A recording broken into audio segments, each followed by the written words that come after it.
falando um pouquinho do Paraná Clube. Silas de Graff, né, que sabe tudo do Paraná Clube, está diuturnamente. Gostou do diuturnamente? Bora bonito. Bonito, né?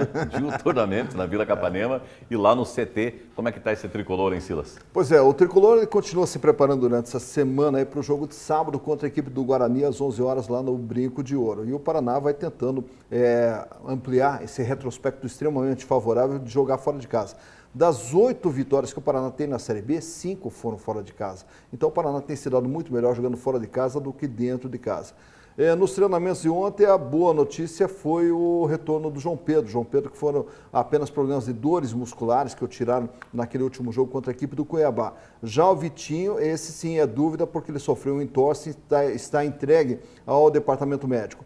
Quem também está no processo de recuperação é o lateral Suelton, que pode ir se recuperando durante essa semana até aparecer na formação no jogo contra a equipe do Guarani. Então a provável formação do Paraná para esse jogo contra o Guarani vai ser o Thiago Rodrigues no gol, o Éder Ciola ou o Suelton, que pode aparecer, na zaga Eduardo Bauerman, que vai jogar no lugar do Rodolfo, que tomou o 3º cartão amarelo, e o Leandro Almeida, que volta de suspensão, e o Guilherme Santos fazendo a lateral esquerda. O meio de campo é a grande dúvida ali do Matheus Costa, porque não se sabe se vai entrar com 3 volantes, como geralmente ele usa jogando fora de casa, que daí o Itaqui retorna para o meio de campo junto com o Johnny Douglas e o Luiz Otávio, ou de repente joga com 2 volantes e promove a estreia do Marquinho fazendo o meio de campo com meio armador, ou até mesmo o Alisson fazendo essa função do camisa 10 ali no meio de campo. E na frente retorna o João Pedro ali jogando pela direita, Gênison como comandante de ataque e o Bruno Rodrigues. Lembrando que ainda tem Fernando Neto, que pode aparecer nessa formação, que entrou muito bem,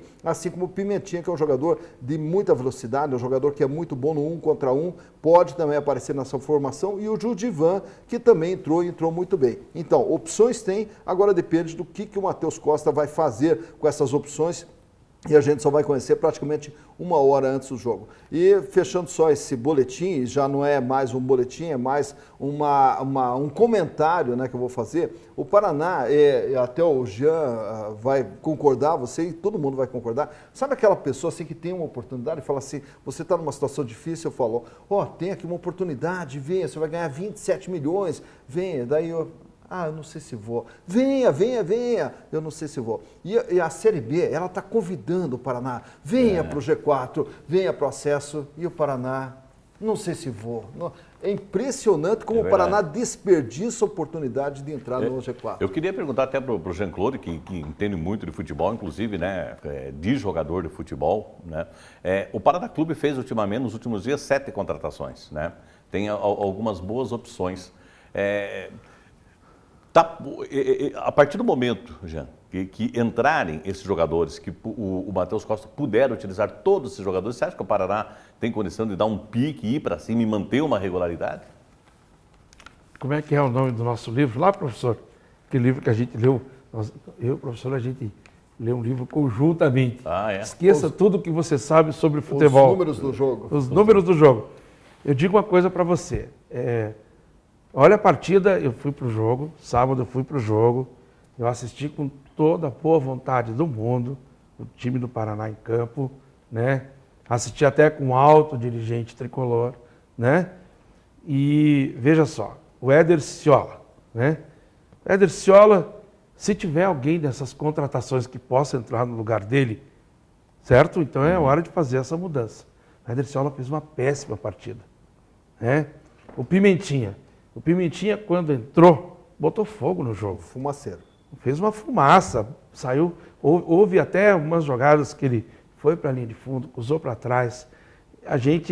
O Tricolor poderia ter tido uma melhor sorte naquele jogo, depois de ter recebido esse convite para entrar no G4. Né? No primeiro tempo, eu acho que o convite ainda não tinha chegado. Ninguém tinha recebido o convite, porque o Cuiabá poderia ter saído em vantagem no primeiro tempo. Só em termos de números, 9 finalizações do Cuiabá contra apenas 3 do Paraná Clube, sendo que as 3 do Paraná Clube totalmente inofensivas. Pode concluir. Então, o que me impressionou, por exemplo, nesse jogo, foi a disposição do centroavante, do Gênison, de lutar. De repente, ele que foi um cara criticado, me pareceu o único jogador lúcido. Fez a parede, tocou, tentou armar, saiu da área, voltou para a área. Ele se esforçou para que o Paraná tivesse melhor sorte nesse jogo contra o Cuiabá.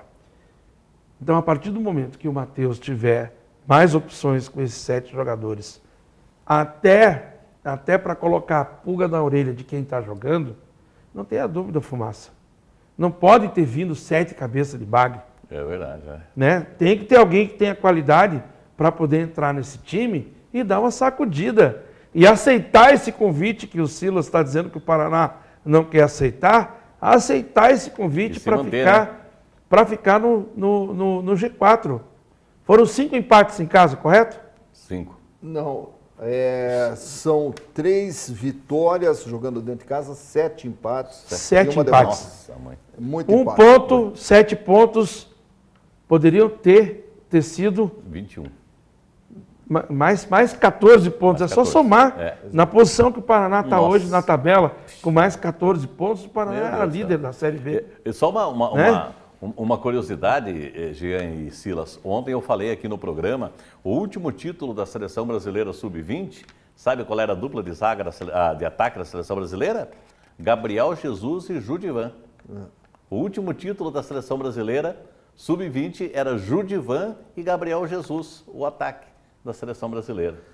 E o Judivan, ele entrou nessa última partida, entrou bem, apesar que não entrou como atacante, ele entrou ali como meio armador praticamente, entrou bem colocando bastante velocidade, então também é uma expectativa. Agora, só para fechar também essa questão da Série B, a Série B esse ano é muito fraca, é a Série B mais fraca que eu já vi em toda a minha vida aí, e qualquer equipe tem condição de ir para equipes que estão empatando um monte, como é o caso do Paraná, está ali na boca do G4. Cara, é só você ganhar 2, 3 partidas em casa, você já se distancia, já cria gordura e já começa a se distanciar do restante do pelotão.